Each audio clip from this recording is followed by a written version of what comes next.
जय जोहार, नमस्कार। दैनिक छत्तीसगढ़ चैनल देख रहे हैं आप और छत्तीसगढ़ प्रदेश की आज की समस्त प्रमुख बड़ी खबरों की शुरुआत सर्वप्रथम आज की पहली बड़ी खबर के साथ। एक अच्छी खबर है जहां बेटियों की शादी के लिए अब छत्तीसगढ़ सरकार ने अपना बजट बढ़ाया है। अब 50,000 रुपये तक की सहायता राशि मिलने वाली है। छत्तीसगढ़ के आदिवासी समाज में शादी को लेकर के कई अनोखी रस्में निभाई जाती है। वे हमेशा जल, जंगल और जमीन की पूजा भी करते हैं। ऐसे में आदिवासी पानी को साक्षी मानकर भी शादी करते हैं, क्योंकि ये शादी के नाम पर होने वाली फिजूल खर्ची से बचना चाहते हैं। वर्तमान में आदिवासियों में मुख्यमंत्री कन्या विवाह योजना का लाभ उठाने के लिए काफी रुझान देखने को मिल रहा है। इसी कड़ी में आदिवासी समाज कई वर्षों से चली आ रही परंपराओं के बीच मुख्यमंत्री कन्या विवाह योजना का सबसे अधिक लाभ उठाते हैं। पिछले वर्षों के आंकड़ों की बात करें तो इसकी तस्दीक कर रहे हैं तो सबसे अधिक बस्तर, बलरामपुर, कोंडागांव, दंतेवाड़ा समेत आदिवासी जिलों में सर्वाधिक सामूहिक विवाह संपन्न हुए हैं। केवल कोरोना काल में 2020 में ही रायपुर अपवाद के रूप में है। इसके अलावा प्रदेश में इस वर्ष 7,500 कन्याओं के विवाह का लक्ष्य रखा गया है और विवाह के अवसर पर प्रत्येक कन्या को 21,000 रुपए की सहायता राशि बैंक खाते के ड्राफ्ट के रूप में दी जाती है और इसके अलावा 15,000 रुपए की राशि उपहार पर दी जाती है। और अब ऐसे में इस वर्ष 50,000 तक की सहायता राशि सरकार द्वारा दी जाएगी। कमर्शियल कॉम्प्लेक्स में भीषण आग लग गई और इस आग की वजह से 3 लोगों की जान चली गई। 10 से ज्यादा दुकानों को इस आग ने अपनी चपेट में ले लिया और कुछ ने इस कॉम्प्लेक्स से कूद करके अपनी जान बचाई। दरअसल ये खबर आ रही है छत्तीसगढ़ के कोरबा से, जहां कोरबा में स्थित एक कमर्शियल कॉम्प्लेक्स में भीषण आग लग गई। इस वजह से अंदर फंसे कुछ लोग बेहोश हो गए। बाद में इलाज के दौरान 3 लोगों की जान चली गई। वहीं 3 लोगों का इलाज अभी भी जारी है। मृतकों में एक महिला भी शामिल है। बताया जा रहा है कि इस आग ने 10 से ज्यादा दुकानों को अपनी चपेट में लिया है। जानकारी के मुताबिक शहर के बीचों बीच ये कॉम्प्लेक्स स्थित है और इस कॉम्प्लेक्स में LIC का ऑफिस भी है। स्टेशनरी समेत कई दुकानें भी हैं और यहाँ दोपहर 1 बजे के आसपास आग लगी थी। अचानक भड़की आग की वजह से कॉम्प्लेक्स के अंदर मौजूद लोग किसी तरह से वहां भाग पाए। कुछ लोगों ने अपनी जान बचाने के लिए सीधे ऊपर से ही छलांग लगा दी। दरअसल 4 घंटे में इस आग पर काबू पाया गया। ये आग इतनी खतरनाक थी। उधर कुछ लोग अंदर भी फंस गए, जिन्हें सीढ़ियों के सहारे बाहर निकाले गए और उन्हें अस्पताल में भर्ती कराया गया। यहाँ पर 3 लोगों ने अपना दम तोड़ दिया। छत्तीसगढ़ में भर्ती परीक्षाओं के निःशुल्क आवेदन फॉर्म की वजह से बाढ़ आ चुकी थी फॉर्म की। ऐसे में परीक्षा देने के लिए आधे भी नहीं पहुंचते थे और इसको लेकर अब व्यापम सख्त होता नजर आ रहा है। छत्तीसगढ़ राज्य सरकार ने युवाओं की आर्थिक मदद करने के मकसद से प्रतियोगी परीक्षाओं में होने वाली भर्ती परीक्षा के लिए आवेदन फॉर्म निःशुल्क किया था। ऐसे में युवाओं को भर्ती परीक्षा में हिस्सा लेने के लिए आवेदन करते समय किसी भी प्रकार का कोई शुल्क नहीं लगता है और आवेदन निःशुल्क होने के बाद से हर भर्ती परीक्षा के लिए आवेदनों की संख्या में बाढ़ जैसी स्थितियां हैं। 24 जून को श्रम विभाग में सहायक श्रम अधिकारी, श्रम निरीक्षक और श्रम उप निरीक्षक के 40 पदों पर होने वाली भर्ती के लिए भर्ती परीक्षा में तकरीबन 2.5 लाख से ज्यादा आवेदन आए हैं और इसी तरह अब तक अलग अलग विभागों में नियुक्ति के लिए भर्ती परीक्षा में भी आवेदन बहुत ज्यादा आए हैं, लेकिन परीक्षा में उम्मीदवारों की उपस्थिति बेहद कम रहती है। इसी कड़ी में शासकीय औद्योगिक प्रशिक्षण संस्थाओं के लिए प्रशिक्षण अधिकारी की भर्ती के लिए छत्तीसगढ़ व्यावसायिक परीक्षा मंडल परीक्षा ले रहा है और इन परीक्षाओं में 13%, 15% अभ्यर्थी परीक्षा देने पहुंच रहे हैं। इसी तरह 17 जून को सहायक पशु क्षेत्राधिकारी भर्ती परीक्षा में 74% अभ्यर्थी अनुपस्थित रहे और अब इस कड़ी के सल्यूशन के लिए व्यापम अब आधार लिंक करने के लिए प्रक्रिया करने वाला है। यानी आप अपने प्रोफाइल पर आप अपना आधार शेडिंग करेंगे, जिससे अब केवल एक ही बार आप अपना आवेदन प्रस्तुत कर पाएंगे। अगली खबर रायगढ़ से आ रही है, जहां ओवरब्रिज से एक बस जा टकराई। 26 यात्री इस बस हादसे में घायल हो गए। रेलवे ट्रैक पर भी 2 लोग गिर चुके थे और गंभीर रूप से घायल हुए हैं बाकी लोग। ड्राइवर को झपकी आ जाने की वजह से भीषण हादसा बताया जा रहा है। छत्तीसगढ़ के रायगढ़ जिले के एक तेज रफ्तार यात्री बस रेलवे ओवरब्रिज से जा टकराई, जिसकी वजह से 26 यात्री घायल हुए हैं। इनमें से 2 यात्री हादसे के बाद नीचे बने रेलवे ट्रैक पर भी जा गिरे। इसके चलते इनके हालात काफी नाजुक हैं। हादसा घरघोड़ा थाना क्षेत्र का बताया जा रहा है। वहीं सोमवार सुबह यात्री बस CG13 AB 7596 रायगढ़ से घरघोड़ा की ओर जा रही थी। बस तकरीबन 7:30 बजे से 8 बजे के बीच दर्री डीपा के पास ही पहुंची थी। उसी दौरान ये हादसा हो गया। बताया जा रहा है कि बस तेज रफ्तार में थी। इसके बाद से अचानक से ओवरब्रिज से जा टकराई। हादसा इतना जबरदस्त था कि 2 यात्री सीधे ओवरब्रिज से नीचे बने रेलवे ट्रैक पर ही जा गिरे। कुछ लोग जमीन पर गिर गए थे और मौके पर ही चीख पुकार की स्थिति निर्मित हो गई। छत्तीसगढ़ के शासकीय कर्मचारियों और अधिकारियों ने पुरानी पेंशन योजना लागू हो चुकी है। पेंशन में जिन्होंने अभी तक कोई ऑप्शन नहीं चुना है, उन्हें अब सरकार खोज रही है। दरअसल छत्तीसगढ़ सरकार ने 1 अप्रैल 2022 से पुरानी पेंशन योजना लागू कर दी है और इसके लिए कर्मचारियों से राय मांगी गई थी। पिछले 1 साल से भी अधिक समय से चली आ रही कवायद अब जाकर लगभग पूरी हुई है।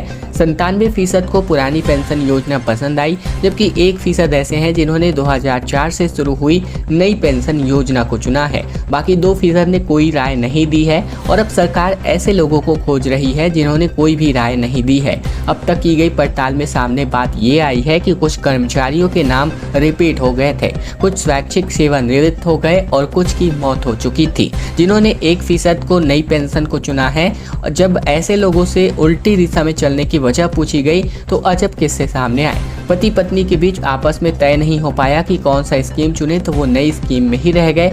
कहीं कुछ को लगा कि वर्तमान समय में पैसा अधिक आएगा तो वे नई स्कीम में रह गए। तो ये विभिन्न प्रकार के जो सोच है उनकी वजह से जो 1% लोग हैं इन्होंने नई पेंशन स्कीम को चुना।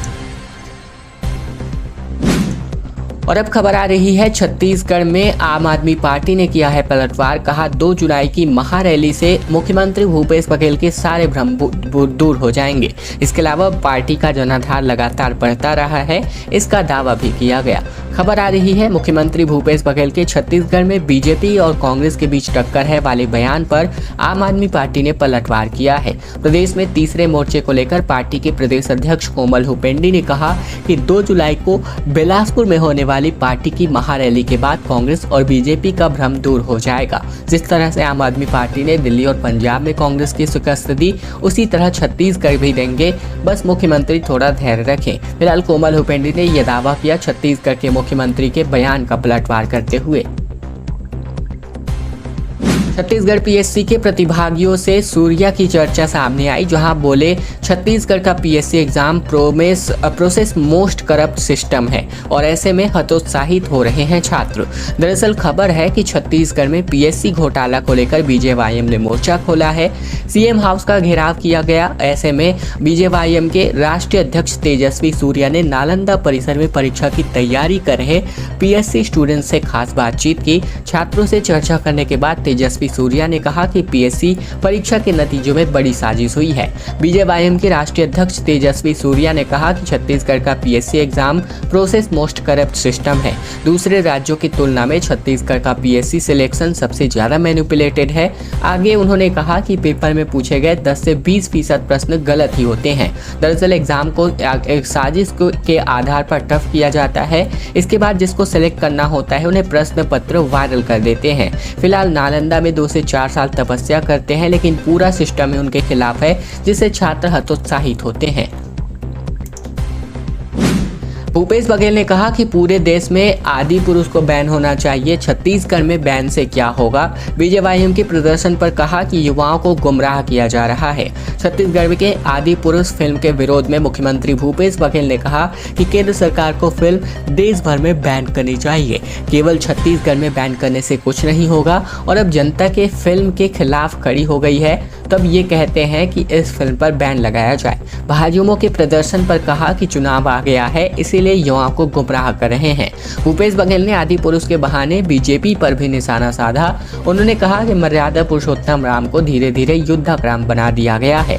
हनुमान ज्ञान, शक्ति और भक्ति के प्रतीक हैं, उनको एंग्री बर्ड बना दिया गया है। और तीसरा क्रोनोलॉजी तो ये है कि जो बजरंग दल के लोग बोलते हैं वो सब भगवान बजरंग बली से बुलवा रहे हैं।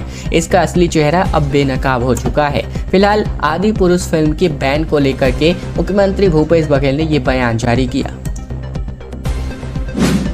भूपेश बघेल ने 44 करोड़ 61 लाख रुपए के विकास कार्यों का भूमि पूजन किया। पत्रकारिता और साहित्य का उद्गम स्थल है जीपीएम, कहा।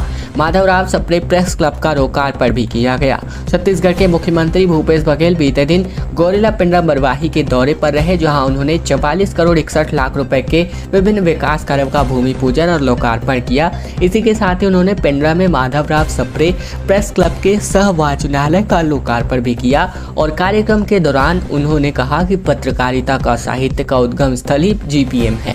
मुख्यमंत्री बघेल ने पिंडरा नगर पंचायत के राजीव चौक पर पूर्व प्रधानमंत्री भारत रत्न स्वर्गीय राजीव गांधी की प्रतिमा का अनावरण भी किया। HNLU के दीक्षांत समारोह में मुख्यमंत्री भूपेश शामिल हुए, जहां 36 छात्रों को गोल्ड मेडल प्रस्तुत किया गया। पेंड्रा को सौगात देने भी मुख्यमंत्री बीते दिन पहुंचे हुए थे। दरअसल छत्तीसगढ़ के मुख्यमंत्री भूपेश बघेल का दौरा बीते दिन नवा रायपुर स्थित हिदायतुल्लाह नेशनल लॉ यूनिवर्सिटी के छठे दीक्षांत समारोह का था, जहां IIIT के ऑडिटोरियम में आयोजित किए गए। इस दीक्षांत समारोह की अध्यक्षता भारत के सर्वोच्च न्यायालय के न्यायाधीश और HNLU के कुलाध्यक्ष जस्टिस अनिरुद्ध बोस ने की। इस मौके पर HNLU के कुलाधिपति और छत्तीसगढ़ उच्च न्यायालय के मुख्य न्यायाधीश रमेश सिन्हा ने दीक्षांत समारोह के शुभारंभ की घोषणा की और कार्यक्रम में राइट, नेचर एंड सस्टेनेबिलिटी और HNLU journal of law, social and sciences किताब का विमोचन भी किया गया।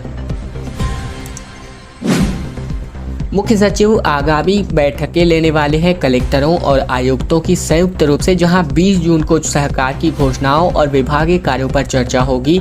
मुख्यतः 16 एजेंडों पर इस बैठक में बातचीत होगी। छत्तीसगढ़ के मुख्य सचिव अमिताभ जैन 20 जून को प्रदेश भर के संभाग आयुक्तों और कलेक्टरों की बैठक लेंगे। इस बैठक में भारत सरकार द्वारा तय की गई घोषणाओं और विभागीय कार्यों पर चर्चा होने वाली है। इस बैठक में अधिकारियों और कर्मचारियों के वीडियो कॉन्फ्रेंसिंग के माध्यम से अधिकारी जुड़ेंगे, जिनमें पहले से तय किए गए अलग अलग विभागों के 16 एजेंडों पर चर्चा होने वाली है। इस बैठक में मुख्य रूप से मुख्यमंत्री की घोषणा का पालन, घोषणा अनुरूप सामुदायिक भवन के लिए आवंटित भूमियों की स्थिति, बजट में शामिल घोषणाओं को प्रशासनिक स्वीकृति दिलाना व भूमि पूजन की तैयारी के अलावा स्कूल शिक्षा विभाग की स्कूल जतन योजना, स्वामी आत्मानंद स्कूल भवन, शिक्षक भर्ती व एडमिशन, साथ ही स्कूलों में छात्रवृत्ति के लिए जाति प्रमाण पत्र, आय प्रमाण पत्र समेत बैंक खाते का आधार लिंक को जुलाई माह में पूर्ण करने जैसे मुद्दों पर बातचीत होगी।